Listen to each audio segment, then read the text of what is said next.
नमस्कार, शुभ सकाळ. कोणाला वाटन की ज्योतिबा नर्सरीवाला हरला किंवा रजिस्ट्रार रजिस्ट्रार बांधतात पोरं, कारण नवं युग आहे. फक्त मला त्यांना एवढंच सांगायचं आहे, ज्योतिबा हा ब्रँड कोण संपू शकत नाही हो. एक वर्ष मला इतकं तोट्यात गेलं, तोट्यातनं नफा नफ्यातनं तोटा, पण शून्यातून विश्व निर्माण करणारा अरविंद गावडे. माझ्याकडलंही संकल्पना आहेत हो. माझ्याकडे इतक्या संकल्पना आहेत, तिथवर आपण पोचलो पाहिजे. नाहीतर कोण म्हणले तुम्ही ग्रामसभेला आला नाही किंवा टीका झाली. बरं तिथं आपण गेलो, बरं आपल्या हातात काय नाही, उगच बोललं म्हणजे उगच उगच तिथं काहीतरी राडा करण्याचा प्रयत्न होणार. आपण बोलतोय ना, योगदान देतोय, सभांचा धडाका होईल किंवा काय होईल, मी लय कष्टात दिवस काढला तो.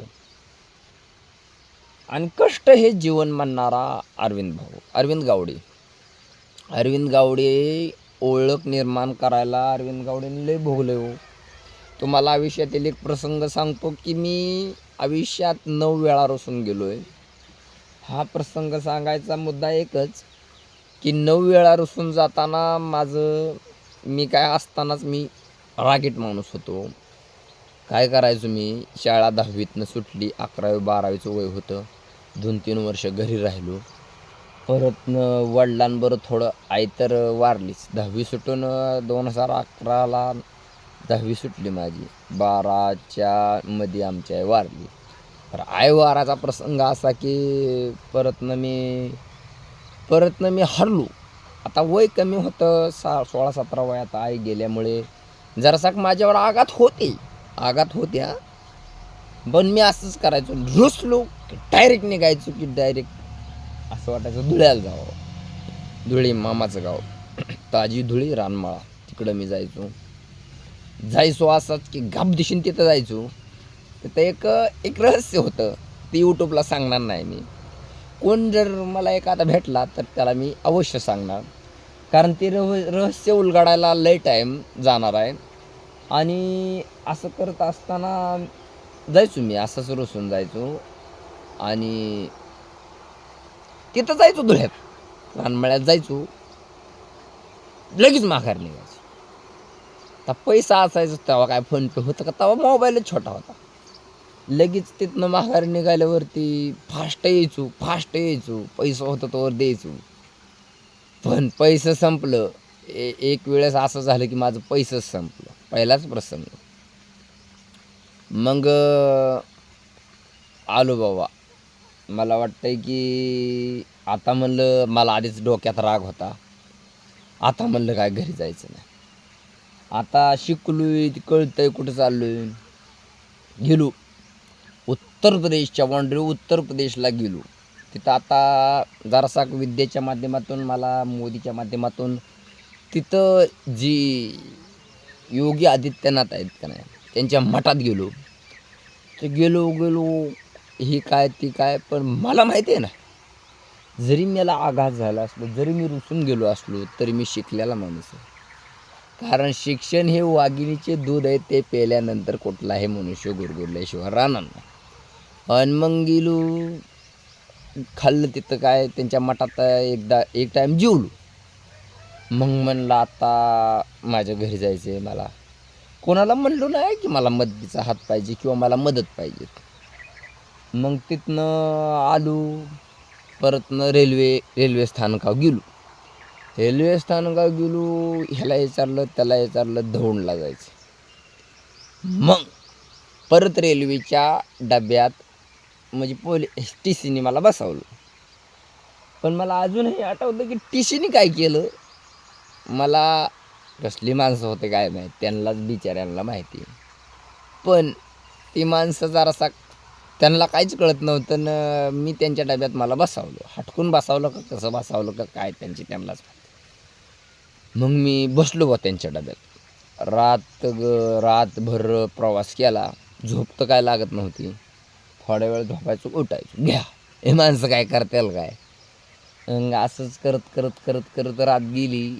आलो म्हणजे अजून काय नावं एवढी गावाची काय स्थानकाची काय आठवणात. पण हळूहळू हळूहळू हळू मला वाटतं पॅसेंजरच होती. मग पॅसेंजर मी 1-1.5 दिवस झाल्यावर आलो भाऊ मनमाडला. मनमाडला आलून परतनं दौंडला बी आलोच. पैसे नव्हतं तरी टीशी त्यांना काय वाटायचं मी चोर आहे. लगेच माझ्यावर लक्ष, CC कॅमेरा होतं, सगळी शूटिंग लगेच जातात. तेव्हा आपल्याकडं व्हॉट्सअप नव्हतं तर त्यांच्याकडे व्हॉट्सअप होतं. मग हिकडली तिकडं तिकडली इकडं सगळे टाकलं त्यांनी. मग दौंडला आलो. 10-15 दिवस गेलो. दौंडला आल्यावरती दुपारी 1-1:30ला दौंडला आलो. 1-1:30ला नसेल 12ला दौंडला आलो. झोप काय झाली नव्हती. कुठं बी जायचून झोपायचं. झोपायचून परत उठायचून मग आता दौंडला आलो म्हणजे जीव आला. आता आपण आपल्या घरी जाणार. उन्हाळ्याचा दिवस एप्रिल मेचा महिना कडक ऊन. दौंडला आल्यावरती आंबेडकर जयंती होती. 14 एप्रिलचाच मोसम होता. काय बॅनर लागलं होतं सगळ्यात दौंड शहरात. मी फिरलो पूर्ण दौंड शहर फिरलो. मग कसा बसा मी आलो बाबा इकडं कुरकुमला आलो. कसं का व्हायना चलतच आलो आहे मी कुरकुमला. कारण पैसे नव्हतं तिथं काय बसवत्यात होय आपल्याला ह्याच्यावर. आलो कुरकुमला जवळजवळ 3 वाजल्या कुरकुमला यायला. मग मी आलो बाबा. मग इथनं मग एका बाबाच्या 4 चाकीत म्हणजे 4 चाकी नव्हती वाटतं छोटा हत्ती होता. वर त्याला हे बी नव्हतं छत बी नव्हता. अंडे म्हणजे ती इकडं इंदापूरला चालू होती. आलो त्यांच्यात बसून. आलो भिगवणला. मग पैसे नव्हतं म्हणल्यावर पटकून उतारलो. परत 4 वाजले होते तरी ऊन होतं. चलत आलो भिगवणमध्ये. आता तर लय आनंद झाला मला लय आनंद झाला. आणि आनंद होत असताना ज्योतिबाची शपथ घेऊन सांगतोय मला अजून बी यायचं नव्हतं. पण मी तिथं थांबलो. तिथं जरासा स्टँड आहे आपलं कळस स्टँडच म्हणत तिकडे येताना कळस रोड म्हणजे डाळज रोड इंदापूर रोड तिथं थांबलो. तिथंच केळाची टरखाली तिथंच लोक लघवी बिगवी करतात बघा तिथं मी आलो. आता तर लय झोप लागली. झोपायचं उठायचं. मग जवळजवळ मला वाटतं 5-5:30 वाजले. मग त्याचं नाव घ्यायचं नव्हतं पण घेण्याची पाळी आली. आमचे इकास ओगले आले तिथे. कुठनं आले त्यांना कोण्या पाठवलं का समजतो ज्योतिबानीच पाठवलं किंवा कुठलं तरी म्हणजे अस्तित्वात ते आले तिथे. मग मला काय करतो मला बस गाडी. तरी मला त्या गाडीवर बसू वाटाणं. पण एक वेळ वाटला आपण इथं बसलो आता इतक्या लांबनं आलो इथं बसलो ह्याच्या गाडीवर बसलो तर आपल्याला आपल्या घरापर्यंतचा मार्ग मोकळा होईल. मग मी त्याच्या गाडीवर बसलो. मग आलो इथं क्रिकेट खेळतात तिथं आलो. तरी डोक्यात असं विचारा गावातली पोरं गणेश कांबळे ही सगळी क्रिकेट सागर मोरे ही सगळी क्रिकेट खेळत होती ग्राउंडवर. इथं मला वाटतं पवारांच्या क्षेत्रामध्ये क्रिकेट खेळत होती पोरं. पण मी इतका ब्रह्मनिराश झालतो. ह्याला बोलू वाटत नव्हतं त्याला बोलू वाटत नव्हतं. थांबलो बसलो. परत नाही 1-1.5 तास तिथं काढला. परत आलो रस्त्याला आलो आणि परत घरी आलो. परत घरी आल्यावरती आतून म्हणजे मी असं मला वाईट वाटलं होतं. पण मला आता काय वाटलं आपलं लग्न बी होणार नाही आणि आपण ही जिंदगी कशी तरी वर नेत जाऊ.